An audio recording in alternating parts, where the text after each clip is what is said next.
Hi everyone, welcome back to the Make It Happen podcast. Today I have Charlotte here from And Breathe. She is actually one of my Make It Happen students, and thank you so much for taking the time out of your busy schedule to be here today. Cool. Oh, thank you so much. Thanks for inviting me to be here. It's super exciting. So, this episode is going to be a must listen if you've ever thought to yourself it is impossible to grow a business, because this is firsthand that you can do it. Yeah, absolutely. I didn't know anything about business before doing the course. I'm actually like a nurse by trade. And so, yeah, it can definitely be done. You just need a little bit of help to figure out what to do and then know you're doing the right things. Yeah, so that is very interesting. So the stats are in the past 6 months, Charlotte has reached over 11 million views organically, grown by nearly 10,000 followers on social media, and she's selling out her online trainings and in-person trainings weeks and months in advance. Yeah. So I want to unpack all of this. And you talked about being a nurse. So how did you go from being a nurse to business owner? It was really driven by solving a problem, which I think is any business is out there to solve a problem. For me, so my background is in pediatric ICU nursing, and I had a baby, and we were going to playgroup. This is where the whole business came out of.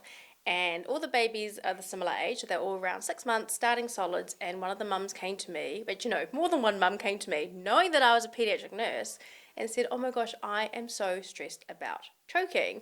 And so I said, "Oh, you should do a first aid course." And so I tried to look online to find a first aid course that they could go to. I found very few that were really good for parents who are at home, like heaps for ECE, heaps for workplaces, but not, many for parents who are at home, alone with their little one. And so I just use my own baby as like a sort of mannequin, not actually doing back blows, but to show them like, this is what you do, this is how you recognize choking, these are the steps of choking first aid.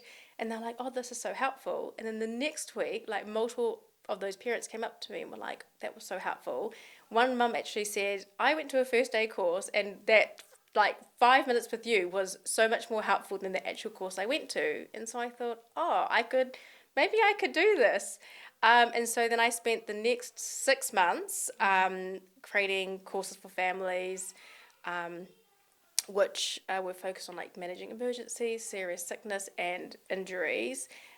Really focusing on making that content or how we teach them really, really simple, really, really stress free, so that if there was a emergency or something did happen, they can really easily remember what to do and feel confident they're doing the right thing. So yeah, we spent 6 months creating the courses. We trialed them on several families, and then yeah, we launched it. So I made my business partner. I did team up with another nurse, who is a very, very, very experienced ICU nurse, and she has a background in teaching and education at a university level as well as in the ICU. So it was kind of like a match made in heaven. Yeah, so with that, why did you feel like you needed the business partner? Was there a reason? Felt you both had different skills or? We just wanted to do it together. Ages, even before I had the idea of, running these first aid courses for families, we had chatted about doing some sort of business. It kind of was driven by, we were sat in the office at work doing non-clinical work and just sort of chatting away. And she's like, "Oh, I really would love to do a business." And I was like, "Oh my gosh, me too." We'd been friends for 7 years at this point, like really, really good friends. We had kind of gone through several massive emergencies at work, probably more than several. So we knew that under pressure we worked well together. And then I was like, "I've got an idea. Do you want to do it?" And it's nice. I find now it is nice having another person to bounce ideas off, or to, when you're having those super stressful days, to be like, give you a different perspective and sort of calm you down. Yeah, you're so right, because Yeah. I feel like the main benefit of having that other person around is that support. Because it can get a little bit Yeah. lonely otherwise, or a little bit, if you've got no one to lean on when you've got a problem. Yeah, absolutely. And then also, if you've got you feel like your list is massive, I can reach out to her and say, "Oh my gosh, I've got so many things to do. Can you take any of these off my plate?" And nearly every time she's like, "Yeah, absolutely. Give me some jobs and I'll do them for you." Yeah. Seems like you guys have a really good relationship. So what is it like working with a friend? I wouldn't recommend it to everybody, but I know that yeah, we worked well under pressure. We are very black and white.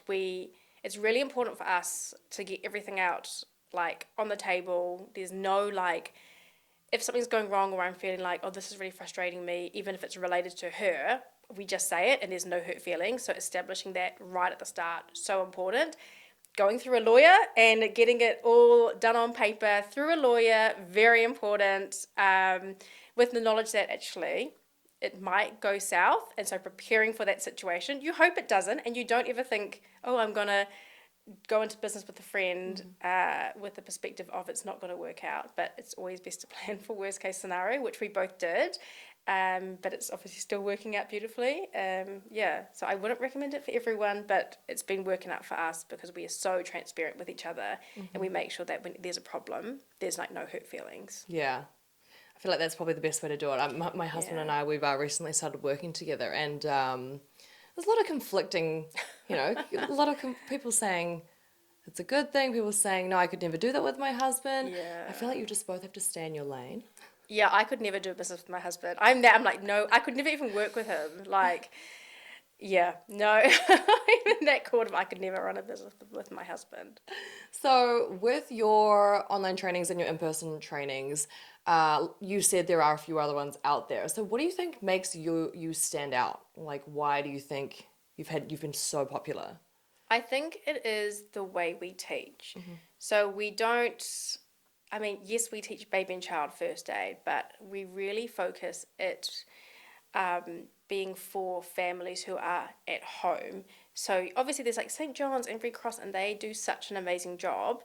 But a lot of those times they are talking about a situation as if you're in a workplace or you're at an ECS centre or you're someone else is around.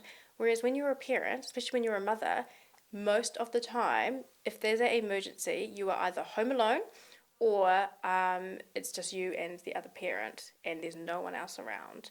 And so we really focus our education on that. We work really hard on it to feel really simple and feel not stressful at all, because we are talking to parents about if your child becomes unconscious and you need to do CPR, this is what you're going to do. It's a really emotional thing. It's really high stress. And so teaching parents in a way that it doesn't feel super, super scary is so important. And we also, one big difference that we do that other people don't do is even for in-person, we do hybrid learning. So everything we teach on the day is hands-on practical, but it's only like 90 minutes to 2 hours, and then everything else is online, because I don't know about you, but I hate going to a course and it's essentially someone sitting there reading out a PowerPoint.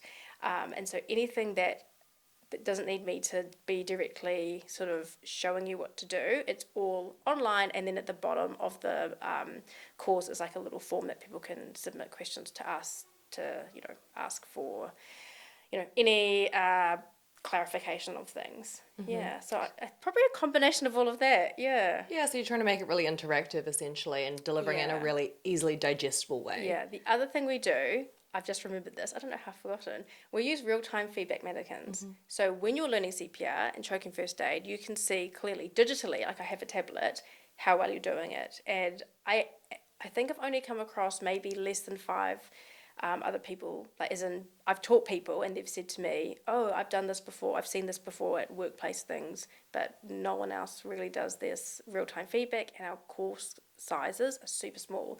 We only do 12 people per one educator, because we know that the bigger the group size, the less likely parents are going to be able to learn the skills effectively to actually save their child. So we really focus on having small groups and real-time feedback. So you really have created a product that we've really just thought about the product. Yeah. Essentially, you want it to really be something that people want and can benefit people.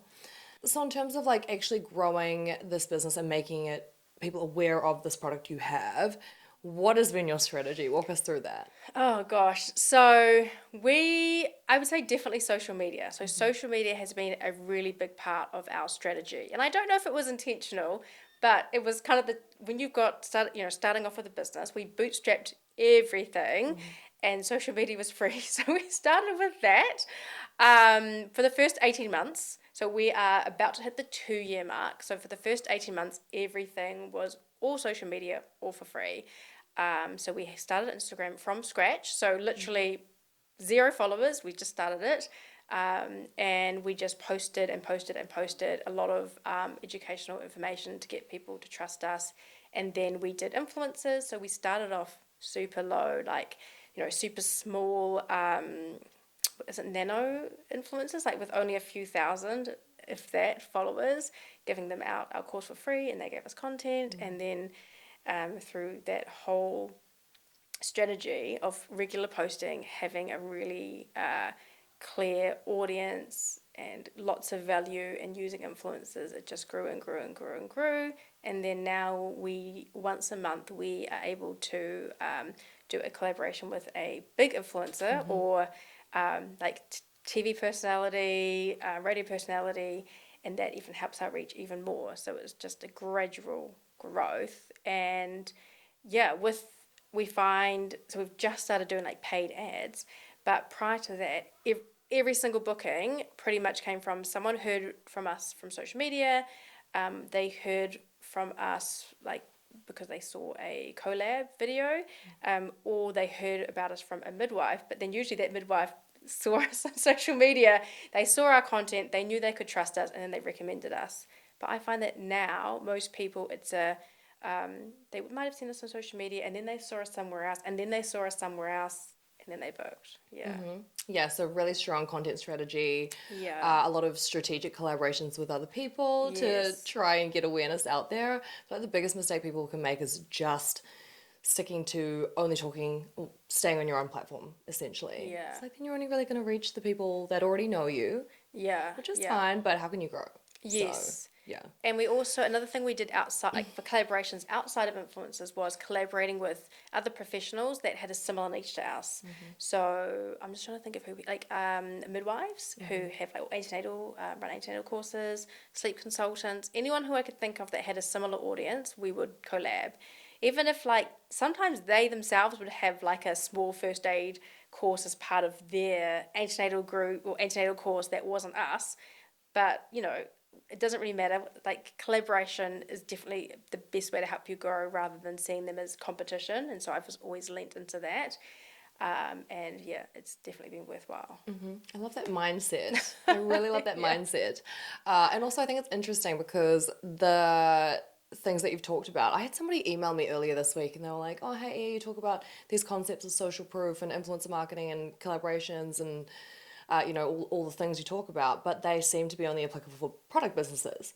I'm going, no, no, no, no, no. You just need to No. apply them to a service business. It's all the same concepts, Yeah, really. absolutely. Yeah, it is definitely the same for a product and a service. It's just figuring out how to do it is a little bit different because our collabs are like a digital course, and it's like how like with a product so much easier for someone to be like, this is the product I'm going to show you and show you how it works.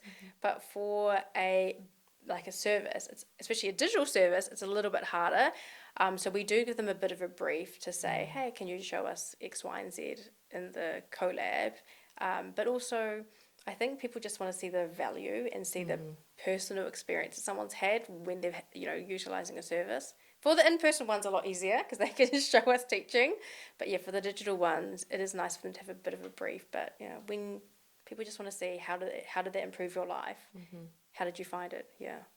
Okay, so I want to talk a little bit about your results. You are selling in person and also online trainings. I don't know if you can give out any numbers. I know you've been always telling us that you're so busy in advance. But also, what do you think is the one thing that small businesses get wrong when it comes to selling? I think they're afraid to give out too much knowledge on social media. We give out so much free information, like so much free education on social media. In fact, one of our lead magnets is a free CPR course. It's an online CPR course. It's absolutely free. It's like 10 minutes long.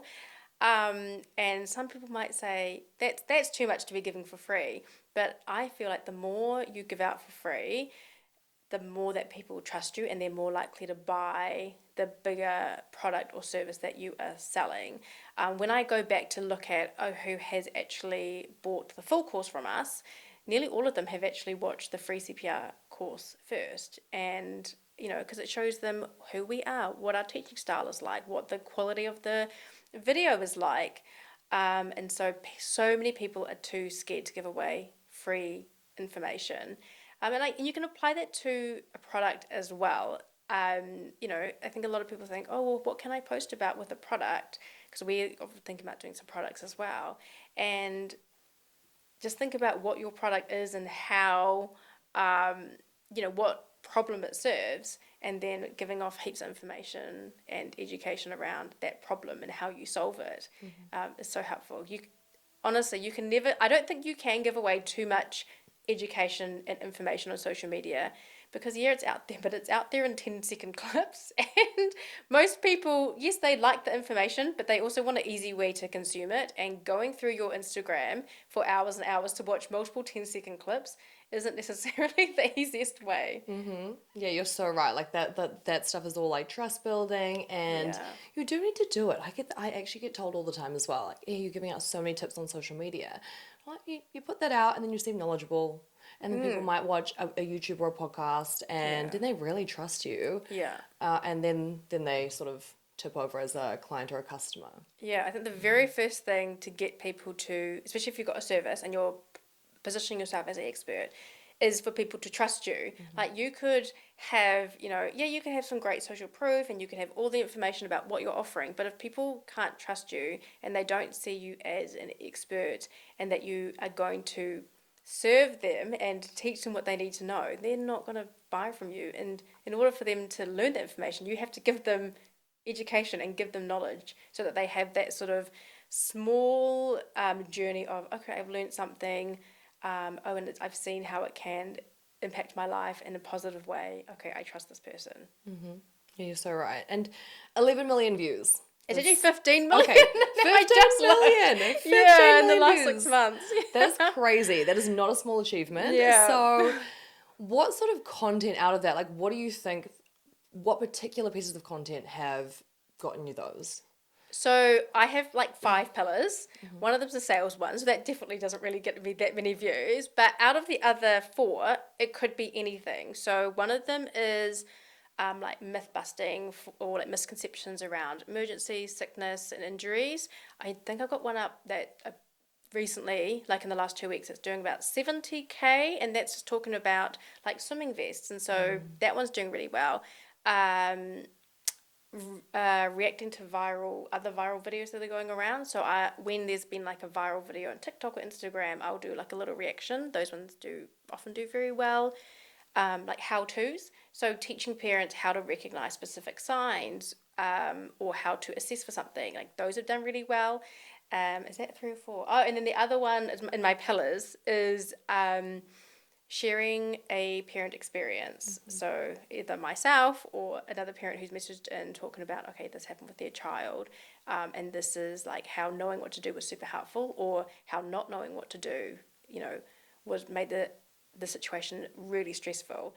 That one, I wouldn't say I've had as many views come through. It's definitely the breaking down myths and misconceptions, reacting to viral videos, and the how-tos. Out of all of those 3, I've had, multiple 1 million plus videos from there. Yeah. And what do you think, what's the reasoning? Is it because it's shareable? Or like, why are they? I don't know. Some of them definitely shareable, or they're savable. So people, at the moment, I mean, we're all sort of kind of slaves to the algorithm, but I know that the algorithm really favors things that are shareable and savable. And so the content that is either shareable or savable does really, really, really well. And sometimes I will post something and think, oh, this is a winner, this is going to do really well, and it's a bit of a flop. And sometimes I'll make something up super quickly just for a bit of education, and then it does like 1 million views, and I'm like, how do I do this again? Oh my gosh. But it's definitely things that have some sort of engagement. Yeah, they're always very high. They might not even have that many likes, but they'll have heaps of shares or heaps of saves. Yeah. Yeah, so I guess that's really the key, right? And you've said some flop, some don't flop. So it's probably the key to all of this is trial and error. Oh yeah, like done is better than perfect, and the more you post, the more you practice, and the better you are at it. Like if anyone wants to stalk me and look at the very first posts we put out, they're so embarrassing, but they're there, and I practiced, and I just put out a post. I think I started off with posting 3 times a week, and then 5 times a week, and then every day, and then now sometimes I can do multiple times a day. So I just practiced posting. I practiced like having our style, practiced analyzing what went well, what didn't, and it's just practice, practice, practice. And so, in order to practice, you have to do. It's not about getting it perfect. Some of the ones that do the best are like really not good at all. Like they don't look very nice, but they have good information. And that's what I'm trying to tell people all the time. I'm like, Yeah. get rid of your aesthetics. Like, who cares about your aesthetics? Like, sure, yes, a little Yeah. bit, they matter a little bit, but it's about engagement. It's about like value. What are we giving people? What do they get out of it? That's how you can get the best engagement. Yeah, yeah. And I kind of started off with like I want it to be my brand colors. Now like it's all black and white. It's as long as it's super easy to read, great. That's all people want.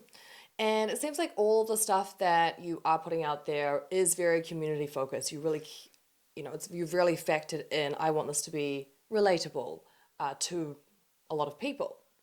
So, in terms of community building, how have you built your community?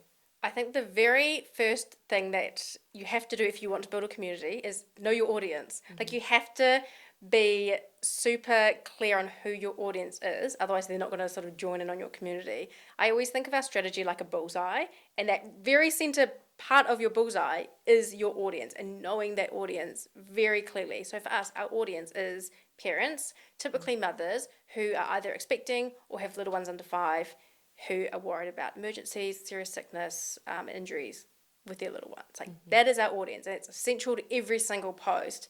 And then from there, you're sort of building out the bullseye to get like a nice net, and then that's how you're building your community. But if you don't know who your audience is, you can't build a community. I think it's really important, and I'm not very good at this, but try to like reply to all the comments. When you have a viral reel, it's very hard to reply to all the comments because there's so many. But people message you and just engaging with them, because people will give more to you if you're giving to them. And so giving people opportunity to engage on a community level with polls and what are they called, question boxes and stuff like that, or even just having a reel where like there's a prompt, like a comment below about an experience that you've had. People love to share about their own lives, so encouraging that within your social media in a way that is relevant to your brand and your audience is a really key thing. So, not always just like talking to, but actually encouraging that response and being sort of reciprocal.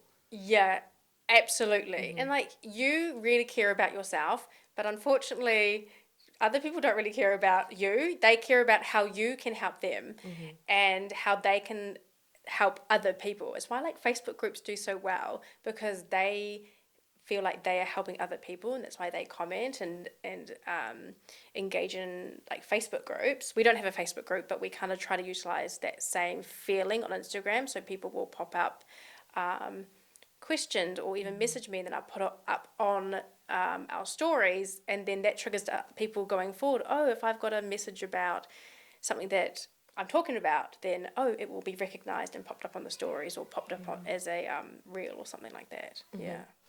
So, what I find super interesting out of probably all of this is you were a nurse.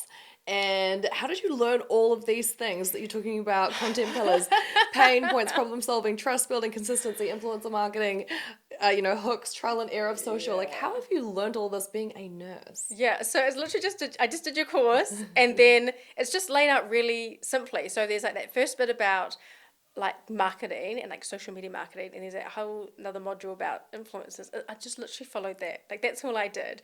Yeah, and so like it feels like I'm kind of living two different lives, because I'm still a nurse at the hospital doing what needs to be done there, and then at home and like with the business, then I'm being like a business person doing using a whole different set of skills. But it was just like following those key things, and like going back to them, making sure that I've got really good foundations, and it's just trial and error. But yeah, you have to have such good foundations to start. And yeah, when I look at other businesses starting and they're like, oh, how did you know this? I'm like, I literally just follow really like that the framework, and it makes it really easy and makes it feel not so scary. Yeah, okay. Well, I'm glad to hear that. Because I am dealing with people all the time. I'm talking to people all the time, and sure, some of them can do the training, but then they still have these mindset blocks of I can't do it, or I don't have the right idea. Like I've had people email me and say I did your training a year ago and I still don't have an idea. Like, You sort of just need to pick one. Yeah, And yeah. just like start doing it. So in terms of mindset, why do you think you were just able to execute? I don't know. I think it was just like at the base of everything, it's the done is better than perfect, and I just do. Even with the business, like the service we give now, like how we run our courses, is actually really different to what we had originally 18 months ago. But we just started doing it, got feedback, always being open to feedback and adjusting. So do it, get feedback, adjust, do it again, get feedback, and just do it, just keep doing it. So I do that with the courses and how we teach and with social media. And I just do it like the more you practice, the better you're going to be. So just get it done, like just do it. And I Yeah. feel like that's very valuable because a lot of people are they want it to be perfect. They want it to be perfect before they launch. They want the perfect product. They want the perfect website, the perfect everything. So you're probably going to get it like 70% and then Yeah. put it out there, maybe not even 70, and then tweak it. Tweak it, tweak it, tweak it, tweak it. Yeah, I would say 80% is pretty good. Like I would always aim for like 80% okay and then just put it out there. And I think you don't know what you don't know, particularly in business. And so you might think I've done this perfectly, but then you'll learn something and you realize, oh, it isn't perfect, so you have to adjust. So why would you even worry about getting it perfect? Just do it. Like we thought we had a really great website, and then now over the summer, so over the next month, we're actually moving completely to a different platform. We're going to Shopify, which is what you said in the course, Okay. but we didn't originally go with them because I wasn't too sure about the courses platform.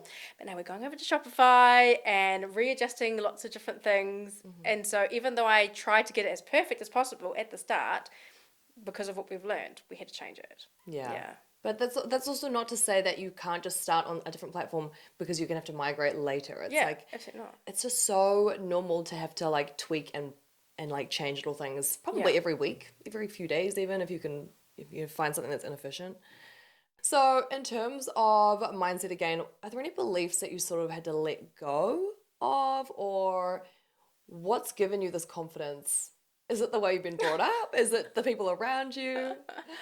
I don't know. I think probably because I'm not, I mean, in my 30s, like I'm not super young. I don't really care what other people think. Like, I Oh, I think, know a lot of 30-year-olds that yeah. care what people Oh. think. I don't know. I think, yeah, not being worried about what other people think about what you're doing because at the end of the day, like, unless it's truly going to impact you, unless it was like my boss from the hospital having a meeting with me saying, hey, this is not appropriate. Like, yes, I would absolutely care what she thought. But if it was just like a random down the road who was like, oh, or like, an acquaintance I had at high school, like, why would I care what they think? You have to just really let go of what, like, your worries about other people's perceptions of you. Because if you know your values, like, being really clear on what your values are and staying true to them. And even if you think, okay, well, if someone said to me, why did you do that? Or I didn't like that post, or that wasn't a good message. If you've got really strong values and you know, actually, I am still really strong in those, then what does it matter what other people think? And I've had that, a lot of people, especially with this one recent I put out about wearable flotation devices. Some people are really for them and really like using them, and a lot of people are against them. And so in this reel, I was talking about, hey, they do increase the risk of drowning because of these things. And so people are like, oh no, but what about this and this? And because I know the values behind that post, I feel really strongly about, or not strongly, but I can really clearly say, hey, this is why I've put that up there. So just having those strong values and sticking to them Yeah. means that whatever you put up, even if people react badly to it, because you're never going to have 100% of people like everything that you do. That doesn't exist. But if you have strong values and you follow them and it's behind everything you post and everything you do, then even if someone says, hey, why did you do that? Then you can sort of counter that. And then also just being open to feedback. Like if I did something that actually, when I looked back and reflected, okay, I missed the mark there, which I have done in the past. Someone's called me out on something and I was like, oh, actually, you know what? That didn't actually reflect our values. I addressed that. And I'm super happy to do that and being open about that and being open to be told you're wrong, to reflect on it, to accept it and say I was wrong is also a really powerful thing. And it's not a bad thing. It's not a bad thing to say you're wrong. Well, like, I was not, you're wrong. I was wrong. It's not. It's not a bad thing to say I was wrong in this situation. I'm going to address it, and yeah. That's not a bad thing. Yeah, but also you're right. Like there's so many people in the world. What's wrong to somebody is right to somebody else. Yeah, exactly. So you just can't be a people pleaser. No, Otherwise, nothing's going out there. if you are trying to post something for everyone to be happy with it, you won't post Good anything. luck. Yeah. So, what would you say to people that say or think you're too busy to run a business because you've got children? Yeah, actually, so when I put my boy in daycare, I had a little bit of pushback from people being like, "You'll never get this time back. Oh, he's so young." And he was like 9 months, like he wasn't super young. And again, that's having those values. So I knew that for me, I wanted to enjoy quality time with my children. And by not having him in daycare, I was half working all the time and half looking after him all the time. So I was not getting any quality time. And so that is, yeah, again, it's all about values. So that is why I did that. But if you are a parent and you think, oh my gosh, how like, I want to run a business because I want a bit of more flexibility with my time. And trust me, I know as an ICU nurse who works shifts, and I have no say on my shifts, I know how hard it is to be a parent with no flexibility, and I wanted that flexibility.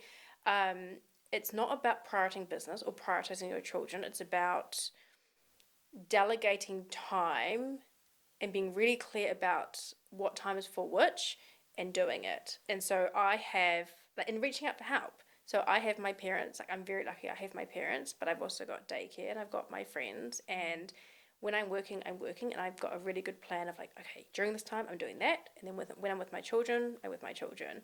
But I think it's quite hard to do it if you don't have like an external support network. But you would be surprised at how many people are happy to help. Yeah, like I'll just reach out to my friends and be like, oh my gosh, I'm really stuck on this day. This morning, getting here, it was really hard because I had my boy at home. So I reached out to a friend and I was like, oh my gosh, is there any chance you can get to my house at 8:30 in the morning so I can get here? And she was like, yeah, no worries. And so, yeah, just reaching out to your support networks so you can do what you need to do with business, I think is a really key part about being a mother who also has a business, because you can't do both at the same time 24/7. You just will burn out and you won't do either thing well. Totally. I feel like there's like parts when they're growing up, when they're like a baby and they're sleeping a lot, sure, you can get a lot done. Yeah. They get a little bit older, it gets a little bit harder. So, yeah, you're so right. Just focus on what you need to do and then be very good at both things rather than trying to mix them. Because I try to do the same, trying to work and look after a child, and you're just angry at the child because, they're interfering with work and, it doesn't work. You're like half parenting, half running business 24/7 and nothing gets done.